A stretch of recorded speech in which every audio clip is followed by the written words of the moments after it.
Good evening everyone. முன்னாடிலாம் நான் வந்து கண்ணாடி போட்டு ஸ்டேஜ் மேலே உட்காருவேன். இப்போ எல்லாருமே ஸ்டேஜில் கண்ணாடி போட்டு உட்காந்துருக்கனால நான் கண்ணாடி கழட்டிட்டேன். அண்ட் அவங்க சொன்ன மாதிரி காக்கி சட்டை வந்து எங்கள் வீட்லேயே நான் நிறைய வச்சுருக்கணும். அவ்வளோ போலீஸாக நடிச்சிருக்கேன். Friends of police, railway police, retired police, தாடி வச்ச போலீஸ், அப்புறம் suspended police, Tamil Nadu police, Kerala police, Andhra police, அந்த மாதிரி எல்லா போலீஸ் ரோலும் பண்ணிட்டேன். எல்லா ஊர்லேயும் போலீஸ்காரங்க எனக்கு ரொம்ப ஃப்ரெண்ட்ஸு. ராத்திரி வேலையில் நான் கார் ஓட்டிகிட்டு போகும்போது கூட என்னை யாரும் நிறுத்தி கேட்குறதில்ல. அந்தளவுக்கு பயங்கர க்ளோஸ் எல்லா போலீஸும். போலீஸ் நிறுத்துறவங்களுக்குலாம் தெரியும் அந்த சந்தோஷம். And good evening. Thank you very much for being here. And எப்போவுமே always been very supportive because நானும் ப்ரெஸ்ஸில் ஒர்க் பண்ணியிருக்கேன். அண்ட் அப்போதுலேருந்து பார்த்தவங்க நிறைய பேர் இங்கே இருக்கிறாங்க. I'm very happy to see them and I'm sure that you will take this film ahead and hope all are doing well. ஏதோ red அலர்ட்லாம் சொன்னாங்க. நீங்கள் வந்திருக்கவங்களை பார்த்தவங்களாம் எப்படி எனக்கு தெரியுது. நீங்களாம் வந்தால் தான் ரெட் அலர்ட்டே, அதெல்லாம் ஒரு அலர்ட்டே கிடையாது அப்படின்றது. And thank you very much for being here. And வந்ததுலேருந்து நான் பார்க்குறேன் எல்லாரும் ஒரு இமோஷ்னல் ஃபீலிங்லேயே இருக்கிறோம். என்னாலே முடியல. நானும் சொல்லியிருக்கேன் எங்கள் அம்மாவை, நான் சிங்கிள் மதரு அப்படி வளர்ந்து வந்தேன்னு. ஆனால் இவ்வளோ எமோஷன் இந்த ஒரு ஏரியாவில் இருக்குது அப்படின்னா அந்த படத்துக்குள்ளே எவ்வளோ இமோஷன் போயிருக்கும்.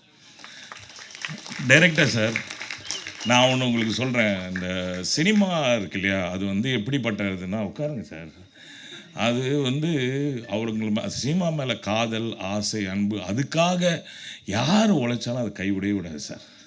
அது எப்போவுமே அவங்க கூடயே இருக்கும் சார். சார் நான்லாம் வந்து சினிமாவில் நான் நடிக்கிறதுக்கு அப்படின்னு வராமல் ஒரு ஆக்சிடெண்ட்டாக புஷ்கர் காத்திரி என்னை நடிக்க வச்சாங்க. அதுக்கப்புறம் திரும்பி வேலைக்கு போயிட்டேன்.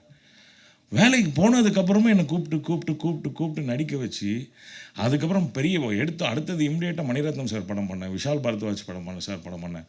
அதுக்கப்புறம் ஒரு 3 மாதம் வீட்டில் உட்கார வச்சு. ஏன்னா நான் உன்னை கூப்பிட்டு நடிக்க வான்னு கூப்பிடுறேன். டெய்லி 5 லட்சம் பேர் ட்ரெயினில் ஏறி வரான் இங்கே நடிக்கிறதுக்கு. உனக்கு சான்ஸ் கொடுத்தா நீ திமிரா பிஹேவ் பண்ணுறியா அப்படின்னு எனக்கு புரிய வச்சுச்சு. அதுக்கப்புறம் விடுறதே இல்லையே.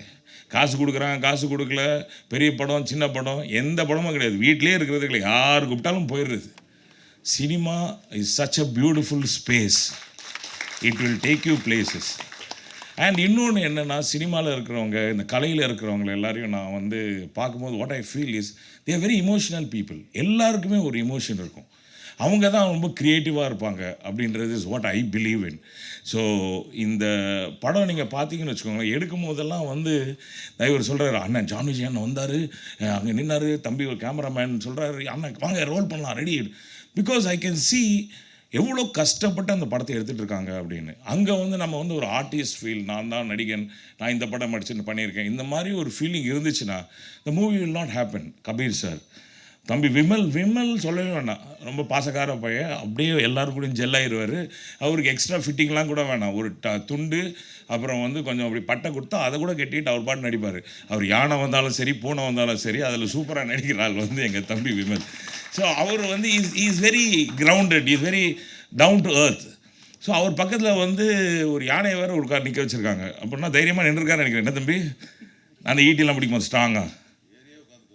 பாரு, ஏரியே உட்காந்துருக்காரான். அப்புறம் யானையில் ஏறி போகிற நேரம் வந்துச்சு. தம்பிக்காக எல்லாரும் ஒரு ஜோராக கை தட்டியிருக்கேன். சினிமாட்டோகிராஃபர் பிரமாதமாக கட்டியிருக்கார். படத்தில் கிடைச்ச சின்ன என்னன்னா கிடைச்சிச்சோ, லைட் வைக்க முடியாது. உண்மையாகவே லைட் வச்சா ஃபாரஸ்ட் ஆஃபீஸர்ஸ், நானே வந்து ஃபாரஸ்ட் ஆஃபீஸராக நடிச்சிருக்கேன், லைட் எடுன்னு சொல்லிடுவேன். அந்த அளவுக்கு அந்த மாதிரி ரெஸ்ட்ரிக்ஷனோட சூப்பராக விஷுவல் கொடுத்துருக்காரு தம்பி. Very good, all the best. அப்புறம் இங்கே இருக்கிற எல்லாருமே has done a great job. என்னோட பொண்ணாக ஒருத்தங்க நடிச்சிருக்காங்க. ஆமாம், உங்களுக்கு நல்ல வாழ்க்கை இருக்கும்மா. ஏன்னா ஆசீர்வாதம் தம்பி சொல்லிட்டாப்புல, பெரிய ஹீரோயினாக வருவீங்க நீங்கள் ஹீரோயினாக வந்ததுக்கப்புறமா நான் ஹீரோயின் அப்பாவாக நடிக்கிறேன். அப்புறம் நம்ம சிஸ்டி தாங்கே, அவங்க வந்து எல்லாத்துக்குமே ஒரு ஜோக் வச்சுருப்பாங்க. நான் வந்து ராத்திரி 3:30 மணி இருக்கும், விடிய காலில் என்னை வந்து அந்த ஜீப்பில் ஏற சொல்கிறாரு டைரக்டர். நான் அப்படியே பார்த்துனே இருந்தவரை, இல்லைண்ணே நம்ம ஜீப்பு கீழே நின்று கூட நடிக்கலாண்ணே அப்படின்னாரு. சரி ஏதோ ஆசைப்படுற ஜீப்பில் ஏறுறேன்னு சொல்லிட்டு கஷ்டப்பட்டு அப்படி ஜீப்பில் ஏறினாங்க. தூரத்துலேருந்து, அண்ணே ஜான் விஜய் புட்டாவா அப்படின்னா வயசாயிடுச்சா அப்படின்னு அர்த்தம். என்னடா இப்படி சொல்கிறாங்களே அப்படின்னு சொல்லி அதுக்கப்புறம் 2 வாட்டி ப்ராக்டிஸ் பண்ணி ஓடி வந்து ஜீப்பில் கால் வச்சு ஏறி நின்ட்டேன். நின்னதுக்கப்புறம் யோசிச்சு வாவ் பரவாயில்லையே, தேங்க்யூ சுச்சி தாங்க. இந்த மாதிரி எனக்கு வந்து ஆக்டிங் டிப்ஸ்லாம் நிறைய கொடுத்துருக்காங்க அவங்க. இன்னொன்று அவங்களோட டெடிகேஷன் எனக்கு என்ன ரொம்ப பிடிக்கும் அப்படின்னா அவங்க தமிழில் பேசுவாங்க.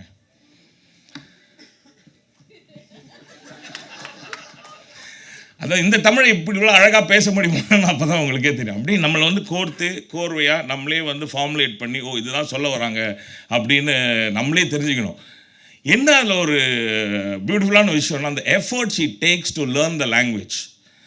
So I think we need to appreciate that. அவங்க வந்து யோசிக்காமல் பேசுகிறோம், அடிச்சு தள்ளுவாங்க. நம்ம அப்படியே சில டைம்லாம் மரியாதையே இருக்காது, ஆனால் அவங்க மரியாதையாக பேசுகிறவங்க நினச்சிக்குவாங்க. சேருக்கெல்லாம் மரியாதை கொடுப்பாங்க, சேர் சார் இருக்காரு ஜான் உட்காரு அப்படின்னுலாம். அந்த அளவுக்கு ரொம்ப. அண்ட் ஆல்சோ அவங்கள வந்து நம்ம வந்து ரொம்ப பப்ளி கேர்ளாக அப்படி வெஸ்டர்ன் லுக்கோடு பார்த்துருக்கோம். இந்த படத்தில் உண்மையாகவே அந்த காஸ்டியூம் மாற்றின உடனே அந்த கேரக்டர் அவ்வளோ பியூட்டிஃபுல்லாக பண்ணியிருக்காங்க. அவங்க அருவாள் பிடிக்கிற ஸ்டைலே வித்தியாசமாக இருந்துச்சு. அவங்க இதுக்கு முன்னாடி அருவாள் பிடிச்சிருக்காங்களான்னு தெரில, but she did a wonderful job. And பெஸ்ட்டாக வந்து டைரக்டர் வேறு அப்படி அப்பப்போ வந்து ஃபீலிங் வந்துடும், கேர்லி ஹேர்லாம் பண்ணுறாங்க. அப்போ வந்து இந்த ட்ரைபல் வேர்ல்டில் யாருங்க கேர்லி ஹேர் புதுசாக டைக்கன்லாம் வச்சுருக்குது அப்படின்னு டைரக்டர் கேட்டு அதை நேராக அதெல்லாம் வேண்டாம் அப்படின்னு சொல்லி and she did a beautiful job. அதுக்கப்புறம் மேடம் மஹிமா, நாங்கள் அவங்கள மஹிமான்னு நான் பேர் சொல்லி கூப்பிடவே இல்லை. அவங்கள பார்த்தேன் அப்படின்னா, ஏன்னா அவங்க வந்து அந்த ட்ரைபல் லுக்கில் இருப்பாங்க. அவங்க ஒரு தமிழ் பேசியிருக்காங்க. இதை பார்க்குறதுக்காக நீங்கள் படம் பார்க்கணும். அவங்களே பேசியிருக்காங்க. நீங்கள் ஆக்சுவலாக நான் டேரக்டர் சொன்னேன், அவங்களே டப் பண்ண சொல்லுங்கள், அவங்க அவ்வளோ சிறப்பாக பேசுகிறாங்க அப்படின்னு சொல்லி. ஸோ லாட் ஆஃப் வெரைட்டி எல்லாமே சேர்ந்து ஒரு பியூட்டிஃபுல்லான மசாலா. தயவுசெய்து தேட்டரில் போய் பாருங்கள். ஏன்னா யானையை சின்ன டிவியில் பார்த்தா சைஸ் பத்தாது, வெளியில் மாதிரி தும்பிக்கையெல்லாம் வெளியில் போயிடும். பெரிய ஸ்க்ரீனில் பார்த்தீங்கன்னா யானை, விமல், ஜான் விஜய், கபீர் சார் எல்லாரும் இருப்பாங்க. And thank you very much for giving me this opportunity. அண்ணாக்கா நான் போயிட்டேன் முடிஞ்சிருக்கு.